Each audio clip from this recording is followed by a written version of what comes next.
Hi friends, ఏంటి పిల్లల్ని ఎత్తుకుని ఇక్కడ ఉన్నారనుకుంటున్నారా? ఈరోజు చిల్డ్రన్స్ డే కదా, అందుకని పిల్లలందరితో ఇక్కడికి వచ్చానమాట. ఈరోజు మనం శ్రీ లక్ష్మీ ప్రసన్న చారిటబుల్ ట్రస్ట్ దగ్గర ఉన్న ఇక్కడ చాలా మంది పిల్లలు ఉన్నారు. సో చిల్డ్రన్స్ డేని ఇక్కడ మనం సెలబ్రేట్ చేసుకుందాం. మన జై స్వరాజ్య అండ్ జేఎస్డబ్ల్యూ టీవీ తరఫున యూబ్లెట్ తరఫున మనం ఇక్కడ చిల్డ్రన్స్ డేని సెలబ్రేట్ చేయబోతున్నాం. సో మీరందరూ కూడా నాతో పాటు లోపలికి వచ్చి సెలబ్రేషన్స్లో పాల్గొనాలి. ఓకేనా? కమన్ రండి పిల్లలు, కమన్.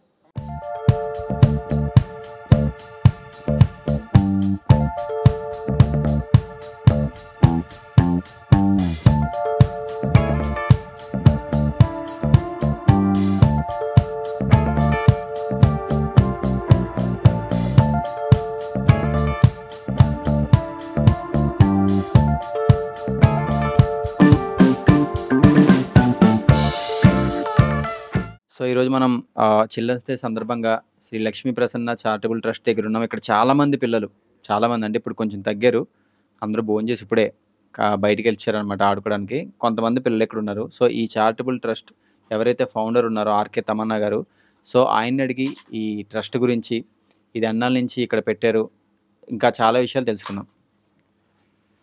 హాయ్ అండి. హాయ్ సార్, నమస్కారం సార్. సో ఈ లక్ష్మీ ప్రసన్న చారిటబుల్ ట్రస్ట్ ఎన్ని సంవత్సరాల క్రితం స్టార్ట్ అయింది? ఇది స్టార్ట్ చేయబట్టి మేము 2020 స్టార్ట్ చేసాం సార్. దగ్గర ఇప్పటికి 4 years అవుతుంది స్టార్ట్ చేసాము. 4 అవుతుంది సార్. 4 years అవును సార్.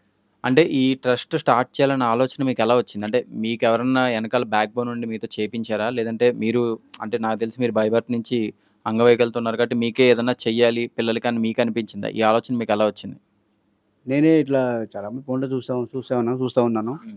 ఇలా ఉండి కూడా మనం కూడా ట్రస్ట్ ఫోన్ పెడదాన్ని చూసి పెట్టాను సార్. మన ఇల్లు కూడా 10 మంది కూడా నాలాగే ఇబ్బంది పడకూడదు చెప్పేసి, ఇట్లా కావచ్చు, పేదవాళ్ళు కావచ్చు, అలా ఎవరు ఇబ్బంది పడకూడదని ఒక ఉద్దేశంతో నేను చిన్న ట్రస్ట్ పెట్టడం జరిగింది సార్. మరి ఈ ట్రస్ట్ పెట్టినప్పుడు మీకు ఈ ఫండింగ్స్ కానీ, లేదంటే ఇక్కడ ఇలా తీసుకోవడం బుక్స్ కానీ, లేకపోతే పిల్లలకి ఫుడ్ కానీ బయట ఎవరి నుంచైనా మీకు డొనేషన్స్ ఏమైనా వస్తుంటాయా, లేదంటే మీ సొంత డబ్బులతో మీరు పెట్టారా? అంటే ఇప్పుడు బుక్స్ కావచ్చు, బట్టలు కావచ్చు, మనకు దాతలు ఉంటారు కదా సార్, వాళ్ళే ఎంక్వైరీ చేసి కాల్ చేసి వాళ్ళు మాకు సపోర్ట్ చేస్తారు అనమాట. ఇట్లా బుక్స్కు, బట్టలకు డొనేట్ చేస్తూ ఉంటారు. వాళ్ళు వచ్చి ఇంకా ఏదైనా బర్త్డే ఉన్నప్పుడు కానీ, ఏదైనా వర్ధంతి ఏమున్నా వాళ్ళు వచ్చి ఇట్లా పిల్లలకు భోజనం పెట్టి, దాని తర్వాత పిల్లలకు నోట్ బుక్స్ కూడా వాళ్ళ చేతుల మీదుగా ఇప్పిస్తున్నాను. అట్లా ఇవ్వడం జరుగుతుంది సార్. అట్లా వాళ్ళ ద్వారా మాకు సహాయం పొందుతున్నాం. ఇక్కడ మ్యాక్సిమం ఎంతమంది పిల్లలు ఉంటారండి ఇక్కడ వచ్చి ఉండేవాళ్ళు? ఇక్కడైతే మన దగ్గర అయితే పిల్లలు ఇక్కడ చిన్న పక్కన చిన్న కాలనీ ఉంది సార్. ఆ కాలనీ ఉంటారు పిల్లలు. వాళ్ళు ఏదంటే పొద్దున్న అన్నం లేక వాళ్ళు పొద్దునేసి అడుకుంటారు అనమాట. వాళ్ళకి మనం పిలిచి పెడుతుంటాం సార్. వాళ్ళ అన్నం లేక ఇబ్బంది పెడుతుంటారు వాళ్ళు. వాళ్ళకి మనం ఎవరు బట్టలు ఇచ్చిన బట్టలు పిలిచి ఇస్తూ ఉంటాం. ఎవరు అన్నం పంపిస్తూ ఉంటారు. ఇక్కడ మన దగ్గర కూడా బర్త్డే ఈవెంట్ జరుగుతూ ఉంటాయి. ఇక్కడ పిలిచి భోజనం పెడుతుంటాం. వాళ్ళకు బట్టలు ఇస్తూ ఉంటాం. దగ్గర వాళ్ళు ఒక 30, 40, 50 మంది దాకా ఉంటారు. వాళ్ళు పిల్లల వరకు అయితే 50 మంది దాకా ఉంటారు. ఇంకా పెద్దవాళ్ళు కూడా ఉంటారు. వాళ్ళు ఒక 100 మంది దాకా ఉంటారు. వాళ్ళు పెద్దవాళ్ళు 100 మంది దాకా ఉంటారు. చిన్న పిల్లలు 50 మంది దాకా ఉంటారు. చాలా ఎక్కువ మంది ఉంటారు ఇక్కడ. మీరు ఈ ట్రస్ట్ కాకుండా మీరేం చేస్తుంటారు స్వతహాగా నేను ఇక ఇది బయటికి మామూలుగా ఇది ఏమంటారు డొనేషన్కి వెళ్తూ ఉంటా. ఇట్లా రెంట్కు అవసరం ఉంటుంది కదా పిల్లలకు, దానికి దీనికి ఇంకా పుస్తకాలకు, దానికి బట్టలకు అవసరం ఉంటుంది. నేను బయటికి డొనేషన్కి వెళ్తూ ఉంటాను సార్. ఇంకా వాళ్ళని అడుగుతూ ఉంటా వెళ్ళి. సో మీ ట్రస్ట్కి పిల్లలకి ఇంతమంది పిల్లలు ఉన్నారు, వీళ్ళందరికీ ఎప్పుడన్నా గవర్నమెంట్ నుంచి ఏదైనా సపోర్ట్ ఉందా మీకు? మేము ఎవ్రీ మంత్ మీకు ఎంత ఇన్కమ్ ఇస్తాము, దాని ద్వారా మీరు పిల్లల్ని ఇంకా బాగా చూసుకోవచ్చు అని గవర్నమెంట్ నుంచి ఏమైనా సపోర్ట్ ఉందా, లేదా కోరుకుంటున్నారా మీరు? సపోర్ట్ కావాలని కోరుకుంటున్నాను, కానీ గవర్నమెంట్ సపోర్ట్ ఏం లేదు నాకు. సపోర్ట్ ఉంటే బాగుంటుంది కదా సార్. గవర్నమెంట్ సపోర్ట్ అయితే ఏం లేదు మాకు. దాతల సహకారంతో వీళ్ళు ఇస్తున్న దాంతో నడిపిస్తున్నాం. గవర్నమెంట్ సపోర్ట్ అయితే ఏం లేదు సార్ మాకు. గవర్నమెంట్ సపోర్ట్ అంటే బాగుంటుందని కోరుకుంటున్నాం. ఉంటే బాగుంటుందని. ఇంకోటి సార్, మాకు ఇక్కడ స్థలం కూడా ఇక్కడ ఇది రెంట్కున్నాం సార్. మాకు ఏమైనా బయట గవర్నమెంట్ కానీ ఒక 100 గజాల స్థలం కానీ ఏమైనా ఇప్పిస్తే అక్కడ కట్టుకొని, దాతల సహకారంతో కట్టుకొని, ఇంకా అక్కడ పేద పిల్లలు కూడా అక్కడ పెట్టి సైపిల్లని చూసుకుంటున్నాను. కొంచెం గవర్నమెంట్ జర సపోర్ట్ మీరు కొంచెం గవర్నమెంట్ చూసి తీసుకెళ్ళి 100 గజాల స్థలం ఇప్పిస్తే మీకు జర పుణ్యం ఉంటుంది సార్ మీకు. అంటే మీరు రేవంత్ రెడ్డి గారిని కలిసే ప్రయత్నం కానీ, లేదంటే ఎవరన్నా ఇక్కడ ఉండే లోకల్ ఎమ్మెల్యే గారిని కలిసే ప్రయత్నం లాంటిది ఏమన్నా చేశారా ఈ విషయంపై? ఇంకా నేను చేయలేదు సార్. వెళ్ళాలనుకుంటున్నాను, రేవంత్ రెడ్డి కలవాలనుకుంటున్నాము. అది కూడా త్వరలో వెళ్తాము. వెళ్ళి ఆయన కూడా ఒక మాట చెప్తాము, ప్రవేశిస్తాము. బట్ ఆయన వస్తారో ఏవో తెలియదు, కానీ కలుస్తాం. మేమైతే ఇస్తే బాగుంటుందని కోరుకుంటున్నాం. అంతే సార్. సో మరి ట్రస్ట్ మొదలు పెట్టడం అనేది చాలా చిన్న విషయం కాదండి, చాలా పెద్ద విషయం. ఎన్నో ఒడిదుడుకులు ఎదుర్కోవాల్సి వస్తుంది. కొన్నిసార్లు మన జేబులో డబ్బులు తీసి పెట్టాల్సి ఉంటుంది. సో ట్రస్ట్ పెట్టిన తర్వాత మీరు ఎదుర్కొన్న ఇబ్బందులు ఏమైనా ఉన్నాయా?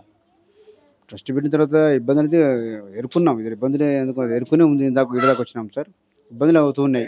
ఇబ్బందులు అయినా కూడా సార్ మేము అట్లా ఉన్నా కూడా ఎదుర్కొని ముందుకు వస్తున్నా సార్ అట్లానే. పాడు.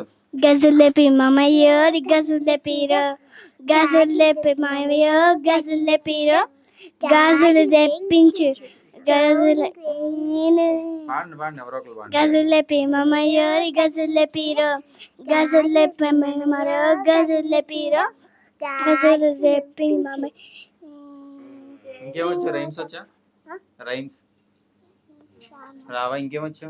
అమ్మా నేను జోగురాలమ్మా నిజోడు గంపల్లా నన్ను జోలా జోలంటూ ఆరు గంపల్లా నేను ఆడుకున్నమ్మా అందరి ముంగట నేను అమ్మవారిని కలియుగములోన నేను కాపాడు యాపా చెట్టంతా పోతున్నవే ఓ సిన్నారాములమ్మ చిన్నగిల్లి ముద్దియవే చూపించవే నా ప్రేమ నల్ల నల్లని కళ్ళతో నా సుగు నడుముతో నన్నగా మెచ్చేసివే గుండె గాలిలో తేలుతూ ఆరాటలాడుతూ నీ ఒళ్ళనే వాళ్ళనే చుట్టూ తిప్పుకున్నావే ఓ సిన్నారాములమ్మ చెమిక సుక్కోల తీసేయకే నీ సీర పొంగుకే ముడివేయవే సాయంకాలం వేళ సంధ్య పొద్దులాగా చింతలోనే ఉండవే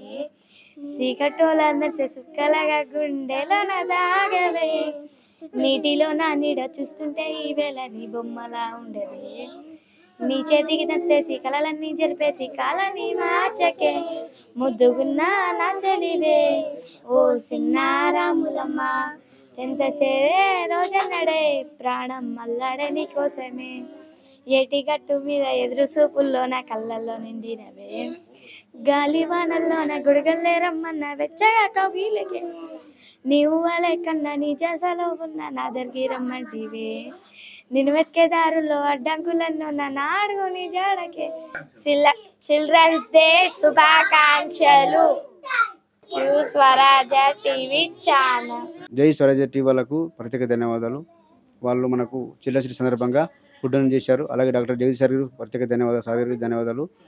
అలాగే అందరూ కూడా ఇలాగే మాకు సపోర్ట్ చేయాలని ఆ భగవంతుని కోరుకుంటున్నాను. చాలా చాలా thank you sir. Thank you madam. Thank you sir.